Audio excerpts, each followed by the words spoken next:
Hey guys, this is Rich from Bacon Ice Cream Productions. The stuff you're about to see is part of our ongoing coverage of DexCon 13 happening right now at the Morristown Hyatt in Morristown, New Jersey. So check it out and enjoy.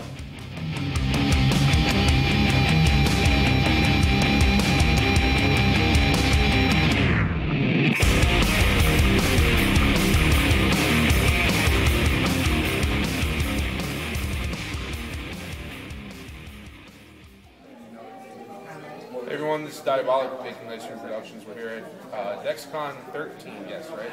Yes, it's 13. Hey, I don't know. It's the first one I've done so far. I can't remember what I'm doing yet. I'm here with Jenna. She's here with Calimacil. Did I say it right? Calimacil. And they do weaponry which you may have just seen or are about seeing right now on the camera, because I forget what Rich was planning on doing with this. So, tell us more about Calimacil. All right, so Calimacil, first of all, they're sword vendors up in Canada. They're located up there. This was all started by Patrick Lessard. He spent about 2 years developing the formula for these. These are completely latex-free. That's the single most important thing to know about these. So if you have a LARP that has to worry about latex allergies, says no latex weapons because they crack, they melt, they this, they that. These are 100% super high density foam on a carbon fiber core. Actually, I can show you one down here.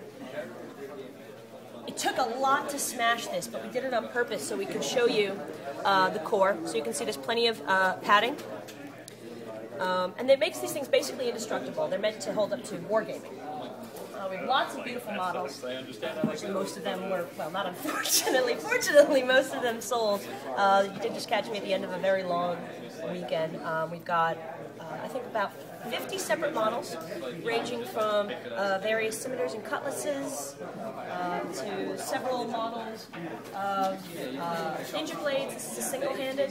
We do have a double two-handed katana that has about the same kind of design, much longer hilt. That was already sold, but it's about this long. This is part of our, we just introduced an under $100 series.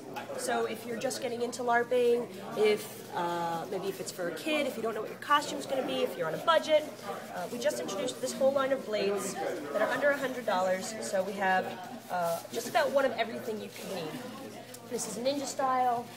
We have 2 European styles. These come in 3 different lengths, of 32, 37, and 42. This is the Sanguis, and this is the Novice. There's also just introduced a mace that's also under 100. Was also sold. Again, I'm not complaining. Just introduced some new daggers.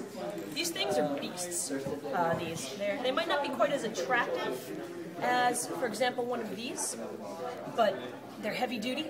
Some of these weapons are fairly heavy. They average about a pound. We do have a 72-inch double-bladed staff that clocks in at almost 3 pounds. So if you're into a heavy weapon, you know, they're great. We do have lighter, of course. This one, for example, is very popular with people who like to move quick, with girls. It matches a lot of costumes. It's a good quick length. Plenty of blood weaponry. Oh, he picks his favorite. This is one of the new, we just introduced a whole bunch of new weapons. This is our Scottish Claymore. This is the 48-inch, but it also comes in 58. So if you think I'm about 5'3", I'd say about this height. I have a friend who's 7 feet tall who wants the 58-inch. Can you get that mental image? The guy looks like Fezzik. A couple more. This is an entirely new blade type we just introduced. It's an old sword. Well, it's an old model of sword, but with a new blade. So we've started to begin to actually taper these all the way up.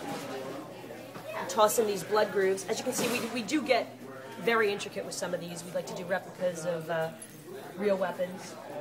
And all of these are of that super high density foam. In fact, let me show you a little example.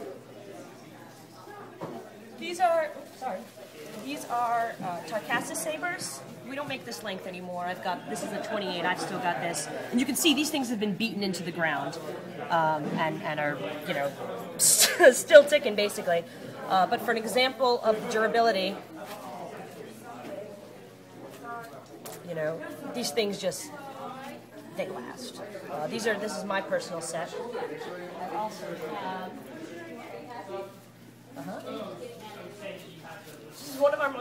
popular swords. It's my favorite. This is the Captain Deep. Anytime somebody tells me that they are interested in a rapier, we don't have a true rapier, but this is long enough and heavy enough that functionally it gets the job done. I've had this for 3 years.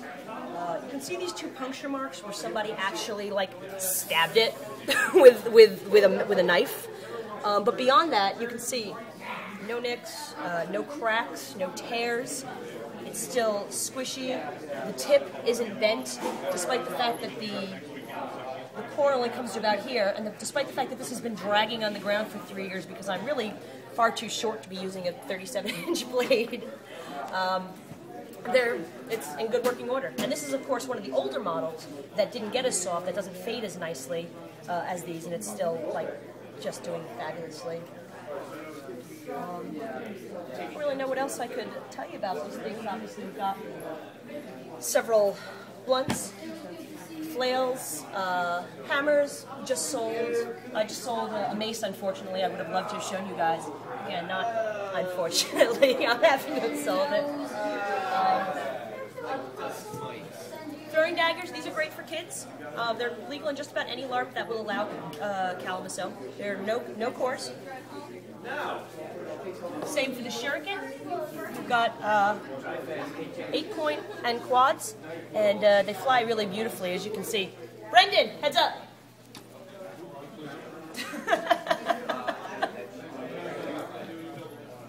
We just started carrying arrows. These are actually through a partner, I believe they're made by IDV in Germany. They're perfectly LARP safe. This is a squishy tip. This is an actual foam. It's even softer. So depending on what type your LARP allows, you can use either. We also have for crossbow boats that are same sort of tip, but of course shorter and meant to be entered into a crossbow. And, oh, there you go.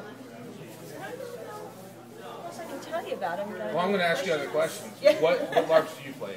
I play in Night Realms, is my personal favorite. I go there every month. I do sell weapons there, mostly just because I'm going to be there anyway. That's my favorite game. I go to Dystopia Rising once in a while, which is just ridiculous, and I love it. I haven't gotten to try out Mystic Realms yet, although I'd like to. Nocturne, a lot of the big ones around here. I know this guy over here has also tried Night Realms with us. And so that's my monthly. I go out to the Buffaloes for that and run around stabbing things. How'd you get into LARPing? DexCon, actually. 3 DexCons ago, I was down here and met some people, and they said, yeah, you need to come along, check out Night Realms. I'm like, okay, I've never gone to LARPing before. I tried it out, it was cool. More importantly, I went to a party that they were having afterwards and just met the people, and they were just about the best people I'd ever met. And I'm like, okay, I got to go party with these guys. I was in college, I couldn't really afford to go, I didn't have a weapon. Luckily, I started working for Calimacil on their Northeast rep, kind of bringing stuff down to the U.S. I got this as sort of payment for services rendered, so now I had a weapon. Then I was in college, couldn't really afford to go. Suddenly I finally got a job, had plenty of money, had plenty of time. All right, I'm getting to Night Realms, and I haven't looked back since. It's been a wonderful year over there. All right, well, thank you very much for your time. No problem. Cheers. There were a lot of people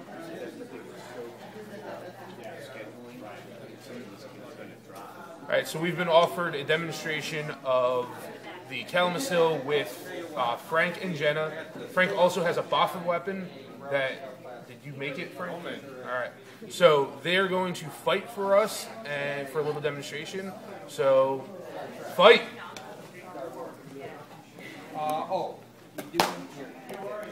we do have a walker that of